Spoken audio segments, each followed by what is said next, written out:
onde fala na legislação que a construção para venda de casas isoladas pode aderir ao RET do programa Minha Casa Minha Vida? Ótima pergunta.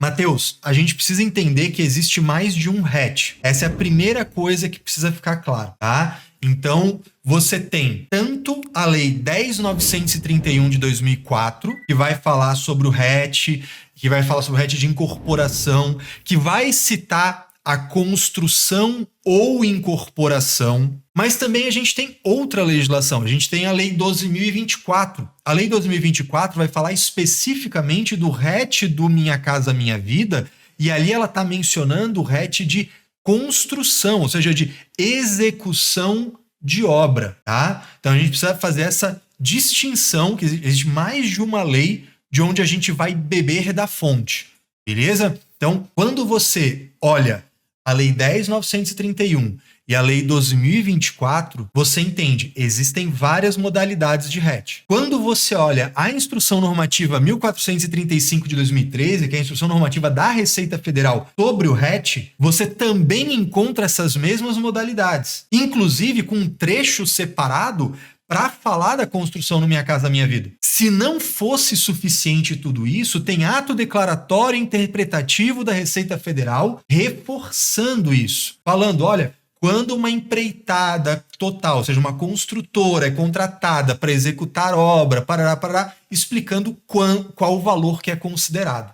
Tá? Então, ou seja, em nenhum momento está se falando que é só incorporação. O RET de incorporação que é só de incorporação, beleza? A gente não pode ter confusão aqui, a gente não pode ter dúvidas sobre isso. Uma coisa é construção.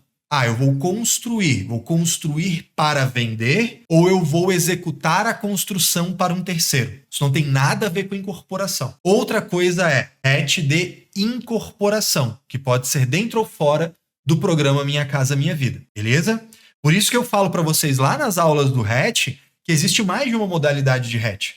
Tem o RET de incorporação padrão, o RET de incorporação Minha Casa Minha Vida, o RET de construção para venda no Minha Casa Minha Vida e o RET de execução de construção para terceiros no Minha Casa Minha Vida. Porque no final das contas são esses desdobramentos que a gente vai enxergar.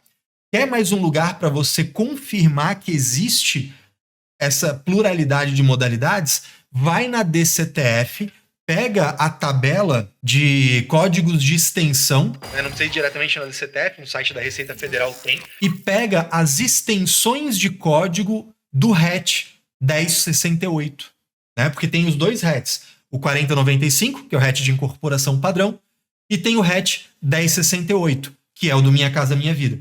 E você vai ver que vai ter ali modalidades diferentes. Tá? Então, com esse apanhado todo, fica muito claro. Existe o RET de incorporação, mas existe o RET também de construir para vender e existe o RET de execução de obra. Ora, deixa eu pegar aqui e ler exatamente o que está escrito para a gente lá na legislação, né? Porque esse é o lance. Então, dada essa explicação inicial, vamos lá. Lei 12.024, a Lei 12.024, quando fala no seu artigo 2º sobre o RET do Minha Casa Minha Vida, ele fala o quê? A empresa construtora que tenha sido contratada ou que tenha obras iniciadas até 31 de dezembro para construir unidades habitacionais, e é aquela regra lá dos 100 mil, tá? Então ali está deixando claro que a gente está falando de construir. Beleza? Tanto é assim que ele vai falar o seguinte. Quer ver? Deixa eu descer um pouco mais abaixo do que o caput desse artigo 2º.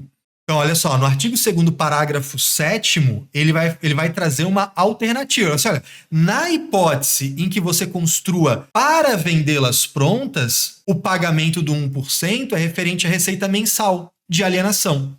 Beleza? Então, assim, percebe como tem já está muito claro nesse próprio dispositivo? Se a gente vai na Instrução Normativa 1435 de 2013, a gente vai ver lá o seguinte, capítulo 2, falando do regime especial aplicável às construções no âmbito do Minha Casa Minha Vida. Ou seja, de novo, receita de construção, não tem relação com ser incorporação, tá? Então, a gente tem que fazer essa distinção inicial, pelo menos. Além disso, eu não estou compartilhando a minha tela, tá, gente? Eu só estou lendo aqui, mas, bem, estou dizendo quais são as bases legais e vocês podem consultar aí o momento que quiserem, né? O artigo 31 da Lei 14.620, que acabou de alterar, trazendo essas novas regras, né, do RET, etc. Olha que interessante. Como é que começa o parágrafo 8º que está sendo alterado? Para os projetos de construção e incorporação de imóveis residenciais de interesse social, o percentual correspondente. Perceba? Então, assim, não tá falando só de incorporação, beleza? É isso que a gente tem que ter clareza. É essa leitura que a gente precisa fazer da legislação, da norma, para entender. Cara, ele não está me restringindo nesse aspecto específico, tá? Agora, se falar para mim assim, ó, Caio, eu estou fazendo a construção para venda de casa que não tem nada a ver, elas não estão sendo construídas no âmbito do projeto Minha Casa Minha Vida. Aí não tem RET, porque não é incorporação e porque não é construída no âmbito do Minha Casa Minha Vida, tá? Porque daí o que acontece? Normalmente quem é que vai contratar essa construtora? Normalmente quem vai contratar essa construtora é a Caixa, é a prefeitura, né? É quem está organizando a venda dessas unidades habitacionais de interesse social, beleza?